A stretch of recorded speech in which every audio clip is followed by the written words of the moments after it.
Hello friends, Tanisha business enterprises channel में मैं मनीष नीमावत आपका हार्दिक स्वागत करता हूं। इस चैनल के ज़रिए आपको फाइनेंस और इन्वेस्टमेंट से संबंधित सारी जानकारियां मिलती रहेगी। हमारे चैनल को सब्सक्राइब करें और सारे वीडियोस को लाइक और शेयर जरूर करें। नमस्कार दोस्तों, आज हमारा वीडियो एनबीएफसी के बारे में रहेगा। अब एनबीएफसी होता क्या है, क्या इसके फीचर्स है, आदि सभी के बारे में हम समझेंगे। एनबीएफसी बैंकों की तरह होते हैं और काफ़ी कुछ बैंकों जैसे काम करते हैं, लेकिन ये बैंक नहीं कहलाते हैं। असल में ये फाइनेंशियल इंस्टीट्यूशंस होते हैं जिसका पूरा नाम है नॉन बैंकिंग फाइनेंस कंपनीज। ये संस्था विभिन्न प्रकार की बैंकिंग और फाइनेंशियल सर्विसेज प्रदान करती है, लेकिन इनके पास पूर्ण बैंकिंग लाइसेंस नहीं होता क्योंकि ये डिमांड डिपॉजिट स्वीकार नहीं कर सकते हैं। डिमांड डिपॉजिट्स का मतलब है सेविंग्स और करंट अकाउंट्स। एनबीएफसी का रेगुलेशन आरबीआई करता है। पहले इनका रजिस्ट्रेशन कंपनीज एक्ट 1956 के तहत किया जाता था, लेकिन 2013 के बाद सभी एनबीएफसी कंपनी एक्ट 2013 के तहत रजिस्टर होती है। नॉन बैंकिंग होने के कारण इन्हें आरबीआई से वे सुविधाएं प्राप्त नहीं होती जो बैंकों को होती है। अब हम कुछ फीचर्स देख लेते हैं एनबीएफसी के। जैसा कि हमने बताया कि ये डिमांड डिपॉजिट स्वीकार नहीं करते और साथ में ये चेक्स या ड्राफ्ट भी जारी नहीं कर सकते। इन पर आरबीआई के कुछ नियम लागू होते हैं जो वित्तीय स्थिरता और कस्टमर्स की सुरक्षा को सुनिश्चित करते हैं। ये मुख्य रूप से लोन्स जैसे personal loans, home loans, business loans आदि प्रदान करती है। ये लीसिंग और किराए पर संपत्ति देने का काम भी करती है और साथ में इन्वेस्टमेंट्स और इंश्योरेंस जैसी सेवाएं भी प्रदान करती है। इस तरह इन्हें आरबीआई के साथ साथ सेबी और आईआरडीए के नियमों का पालन भी करना होता है। अब हम एनबीएफसी के कुछ बेनिफिट्स को समझ लेते हैं। एनबीएफसी का आर्थिक और सामाजिक विकास में महत्वपूर्ण योगदान है। ये बैंकिंग सेवाओं के पूरक के रूप में काम करती है और उन क्षेत्रों और लोगों तक फाइनेंशियल सेवाएं पहुंचाती है जहां बैंकिंग सेवाएं सीमित है।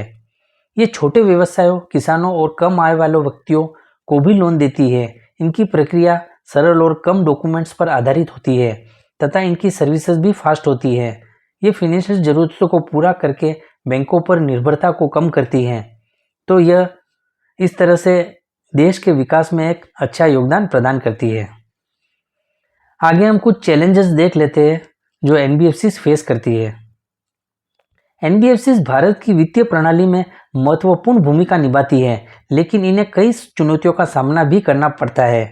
इनको अपनी वर्किंग कैपिटल के लिए फंड जुटाने में अधिक ब्याज का भुगतान करना पड़ता है।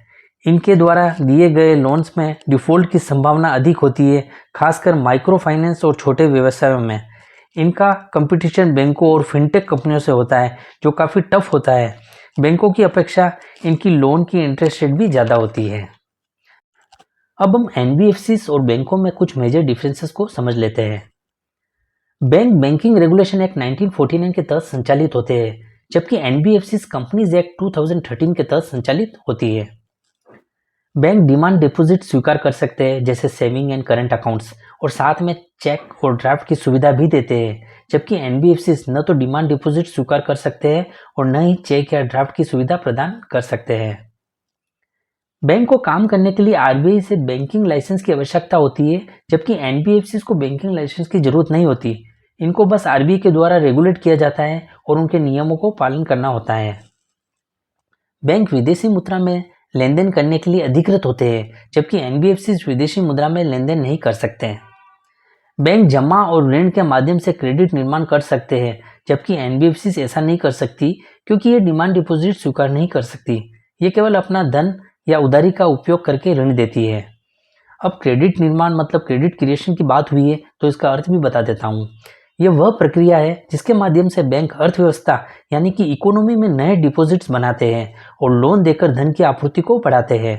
यह बैंक को उनके पास जमा राशि को कई गुना बढ़ाने की अनुमति देता है, जिससे अर्थव्यवस्था में कैश का प्रवाह बढ़ता है। नेक्स्ट, बैंक भुगतान प्रणाली का हिस्सा होते हैं, जबकि एनबीएफसी भुगतान प्रणाली का हिस्सा नहीं होते हैं, जैसे कि नेफ्ट, आरटीजीएस, आईएमपीएस एक्सेट्रा।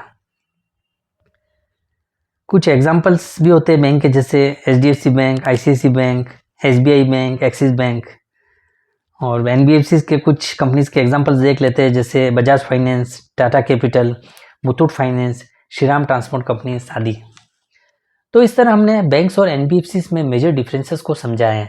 अब कुल मिलाकर हम समझ सकते हैं कि एनबीएफसी सिर्फ बैंकों का विकल्प ही नहीं, बल्कि ये एक सशक्त वित्तीय प्रणाली की ओर बढ़ते हुए महत्वपूर्ण सहयोगी है, जो कि भारत की आर्थिक आकांक्षाओं को पूरा करने के लिए जरूरी है। Thank you.